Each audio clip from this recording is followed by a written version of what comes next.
Hello and welcome to some more Star Citizen. Alpha 3.6.2 is out to wider PTU. Inside Star Citizen looked at materials, UIs, FPS weapon customization, even more info on the Nautilus and minelaying, and we also had some more information about server stability plans for live builds of the game. There is a lot to talk about.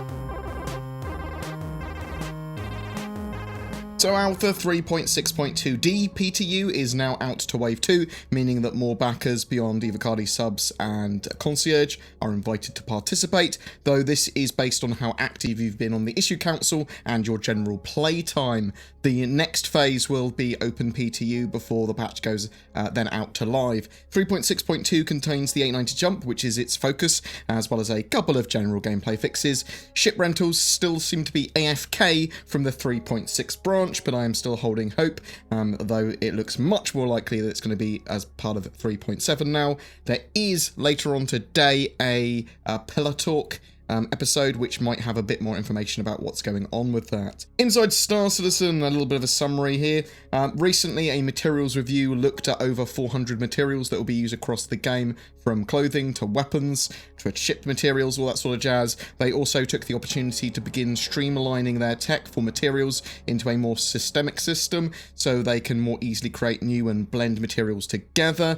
This will eventually see current and future assets look much better. They've been working on and experimenting with some different styles of livery for the Vanguard, Harbinger and Sentinel. They have yet to finalise exactly what's going to be available for them. I do actually suspect that the Vanguards will be added to the website manufacturer customization system around 3.7 as well, and that's just a personal expectation for something that might happen at the end of September. They are working on the Moby-Glass sort of customizations and colour settings at the moment as well. In the short term, they're going to be allowing us to assign different colours to different chat channels, but there are lots more improvements coming with that. FPS weapon features have been implementing more weapon customization options for scopes, as well as barrels, underbarrel and magazine customization. We saw a suppressor for the LH-86 ballistic pistol, but there was also listings for compensators and flash hiders as well. They are adding to the dynamic audio system that they have in game. This sort of like works out what sounds you're supposed to hear when, based on your stamina, how much you're breathing, what you're running, what you're doing, how far you're falling, all that sort of stuff. And they showed some stuff with where you're falling from different heights, with different loadouts and different weights and stuff. You'll have a different sound. You'll be able to feel it through your bones, sort of like landing from a very high height for like a hero jump. We should start to see much better landings when jumping, falling, and that sort of stuff, if you survive anyway. The UI guys have been working on updating HUDs, UIs, MFDs, cockpits, all with their new building block system. So like this is a foundation set of tools that they've updated their UI tech with. The previous system used Flash and Scaleform and was difficult to use apparently, but now they can very quickly build functional, easy to use UIs of any type and any functionality they want, that they sort of like can envision. This new system is significantly quicker to deploy changes as well, and they can use these layouts for UIs however they want, so they can have them for computer screens, for consoles, the inner thought system, radial menus, whatever. Pretty much any discipline or team can now easily prototype UIs and use it to test whatever they're wanting to put in the game without having to go specifically to a member of the UI team to do it. The UI team obviously build these to a higher quality, I suspect, but also make them look really good. And this system is for functionality over form, I suppose. They gave us even more info on the Nautilus. So the ship adds to the defensive type of gameplay in the game. So both single players and orgs will be using mines to potentially protect assets, space stations, or even as area of denial. Maintaining minefields is part of this as well. There were 3 main design routes that the Nautilus could have gone down, and we can obviously see the results of the one they chose. Heavily armoured, angular, that's the sort of feeling from the ship. The ship has 4 mine launchers that open up for deployment of those mines, changing the silhouette of the ship from all angles. They've got 2 launchers on the side and 2, one on top, one on bottom. Scanning is going to be used to help detect mines, but they are going to be relatively hard to detect. So scanning, focus ships are going to be very good at detecting those things. The Nautilus is going to be able to do some limited minesweeping with its 2 Nemo drones as well. EMP and distortion weapons can temporarily disable mines as well. If you know there's lots of mines around but don't know exactly where they are, that's a great way of dealing with them for a short period of time. Other ships will be able to assist in minesweeping, deployment, and maintenance of mines. There was some stability sort of like questions from last week's Inside Star Citizen. Basically, some players were a bit worried by what the QA team had said, which was when referring to the game's live build, it will generally be in a state where you can enjoy it for a couple of hours, and that's what we want for the live environment. User UKIS started a thread. Server stability is only a couple of hours for the live environment. From what I understand, the goal is to have the server stability for only a couple of hours. With that said, I can speculate why this would be the case. Could it be that you reached a technological bottleneck and limitation in the current networking ability to project server stability over a period of time greater than a couple of hours? Star Citizen is very much an alpha product, and it is understandable. With that being said, however, would it be possible to spin down these bottleneck servers for the live environment so that we can enjoy an alpha product more consistently until such time that the technological stability could be implemented? Bearded CIG replied to this. Hello, I'm a DevOps engineer and also the one that came up with how we measure stability.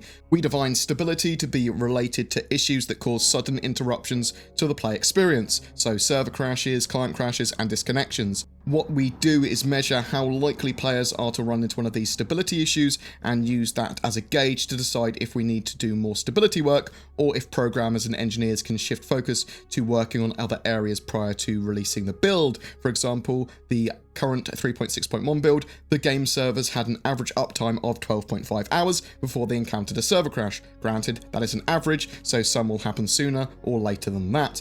The reason we tend to shoot for there to be a few hours worth of stability is because players need the game server to be stable enough to get through various kinds of gameplay loops in order for us to see if there's problems with things like server performance. However, we don't like spending time fixing absolutely every server crash, because some systems where rare crashes may occur are due to be worked on in the future.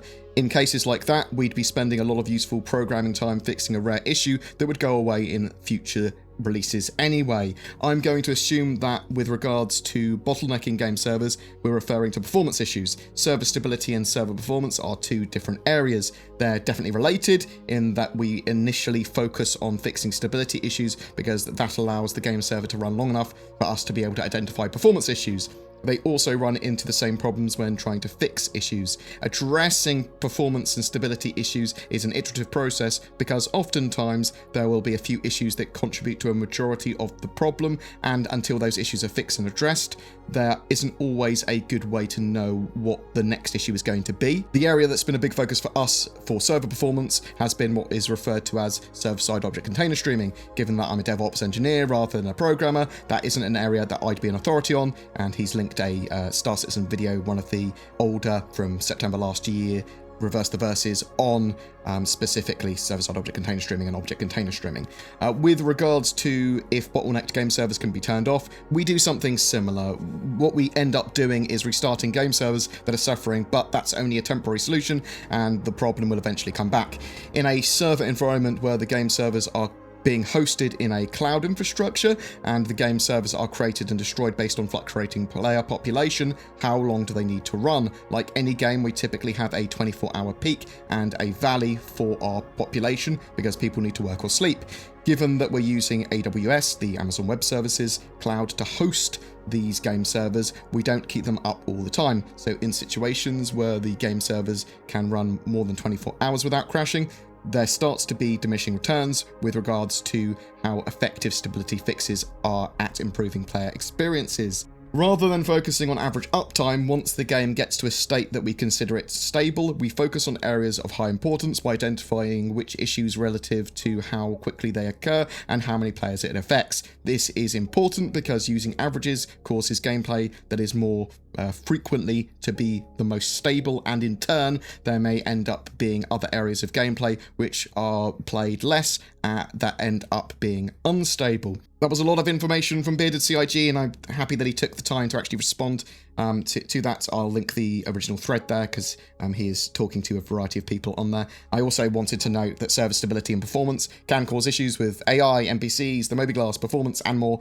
CIG StarEngine track performance data from servers and then use that data to help make improvements for patches, and we should see that more and more in the future. Swag and merchandise, they are clearing out a load of their physical legacy merchandise and building some new lines. Monday, the 2nd of September, we'll see some of the merch basically retired and discontinued. I will link a thread on about exactly what's going to get retired below.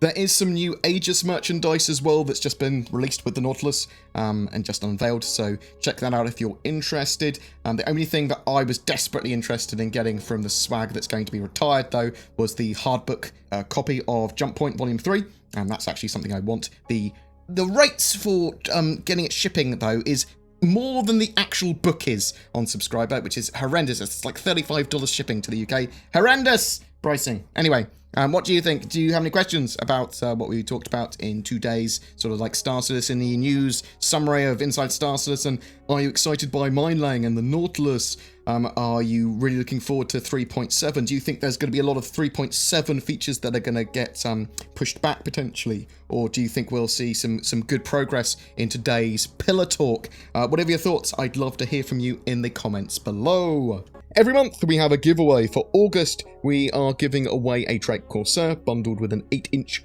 Fire tablet and 12 months of Game Glass. Game Glass makes software allowing you to turn touchscreen devices, like tablets and mobiles, into immersive controllers for Star Citizen. But not just Star Citizen, Elite Dangerous is getting support next, and there's plans for lots more games to support this. You can use Game Glass for free, but there are paid options as well, giving you even more functionality. Please follow the links down below to get more info or to download. I'm still also shilling for NordVPN. If you're looking for a VPN, they are very cheap and have many benefits over free services.